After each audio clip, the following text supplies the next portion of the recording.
বর্জ্য দূষণ থেকে আজকে আমরা জানব তৃতীয় দূষণ কাকে বলে এবং কেন বলে। প্রশ্নের মান 2 অথবা 3। তৃতীয় দূষণ কাকে বলে? বর্জ্য পদার্থ দীর্ঘদিন ধরে জমা থাকার কারণে পরিবেশের উপর তার ক্ষতিকর প্রভাব পড়ে, একে বর্জ্য দূষণ বলে। আর এই বর্জ্য দূষণকেই বলা হয় তৃতীয় দূষণ।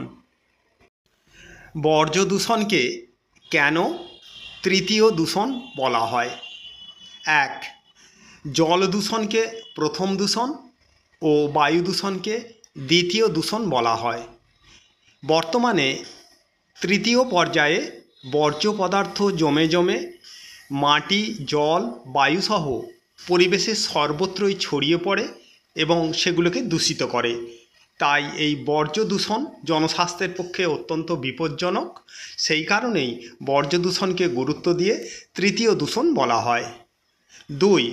বর্জ্য দূষণ জল দূষণ ও বায়ু দূষণের পরবর্তী একটি গুরুত্বপূর্ণ সমস্যা হিসেবে সারা বিশ্বে দেখা দিয়েছে।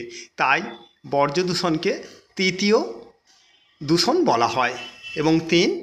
যেহেতু বর্জ্য দূষণ পূর্বের দুটি দূষণের ফলস্বরূপ এবং নতুন সমস্যা হিসেবে উদ্ভূত, তাই একে তৃতীয় দূষণ হিসেবে চিহ্নিত করা হয়।